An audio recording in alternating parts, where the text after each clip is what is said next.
Merci. La parole est à Monsieur Georges Fenech pour 5 minutes.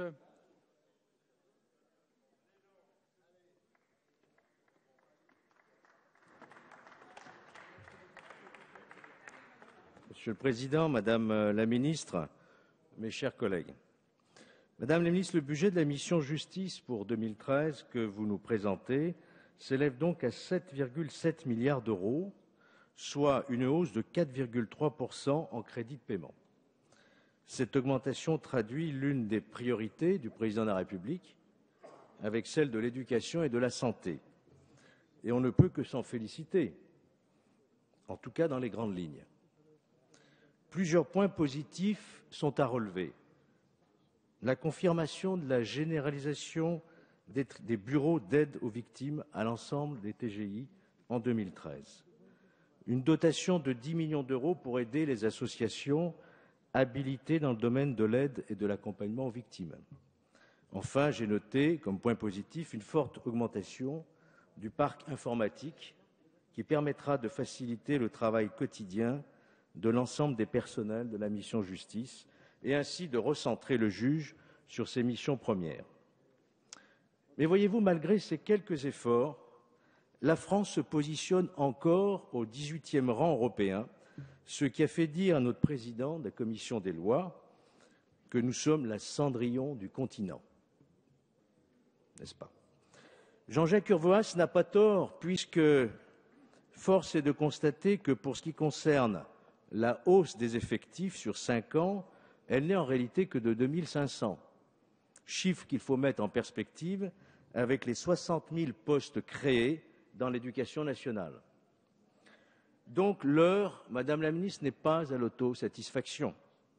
Ce d'autant que si la mission Justice gagne 314 millions en crédit de paiement, ce qui fait une augmentation de 4,26%, elle perd en réalité 2,41 milliards en autorisations d'engagement, soit 24,78%, correspondant, ça a été dit déjà tout à l'heure, essentiellement au programme de construction de prisons que vous avez abandonné dans ce contexte.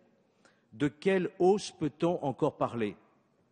En effet, deux chiffres doivent retenir notre attention pour ce qui concerne l'administration pénitentiaire. D'une part, les autorisations de paiement sont en baisse de 38% au total. D'autre part, les autorisations d'engagement de dépenses d'investissement de l'administration pénitentiaire sont en chute libre de 86%. Ce chiffre de moins 86% est la conséquence, disais-je, de votre décision de l'arrêt de projets de construction de 24 000 places de prison supplémentaires. Seul, on l'a dit tout à l'heure aussi, le programme 13 200 prévu par l'ancienne majorité sera mené à son terme.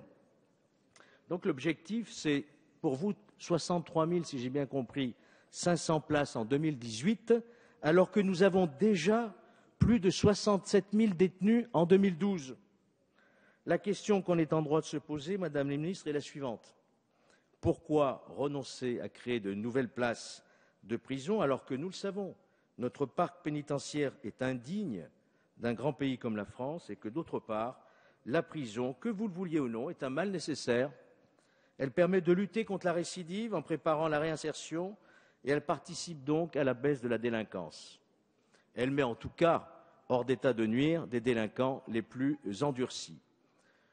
J'observe à cet égard que l'Institut pour la justice, que vous connaissez, Madame la Ministre, qui regroupe des dizaines de milliers de citoyens, actuellement inquiets, je peux le dire, de la politique pénale que vous nous préparez, eh bien l'Institut pour la justice est favorable à la construction de 30 000 places de prison supplémentaires, ne serait-ce que pour rejoindre la moyenne européenne en termes de capacité carcérale ramenée à 100 000 habitants et pour permettre du même coup l'application intégrale des peines prononcées, ce qui est loin d'être le cas à l'heure actuelle.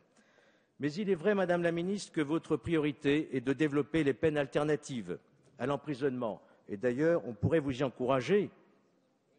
Je vous ai dit en commission des lois, Madame la Ministre, qu'il me semblait important de faire monter en puissance, par exemple, le bracelet électronique mobile. Seule une cinquantaine sont en application aujourd'hui par rapport aux milliers en application en Grande-Bretagne ou aux États-Unis. En fait, vous ne pourrez pas répondre à toute la délinquance uniquement par les peines alternatives.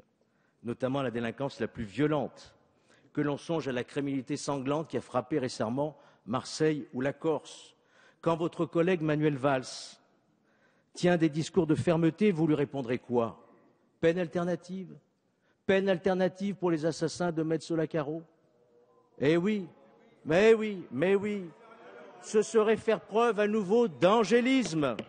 Angélisme comme au temps du gouvernement Jospin, selon son propre aveu. Nous revenons aux anciennes lubies.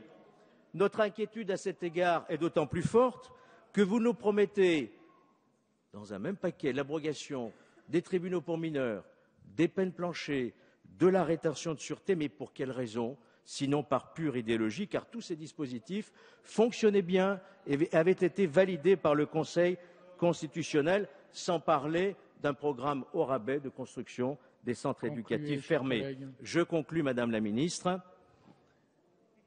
Vous n'avez pas budgété le recrutement de juges d'instruction pour mettre en œuvre la collégialité de l'instruction, qui avait été une conclusion de la commission d'enquête d'Outreau et votée par la précédente majorité.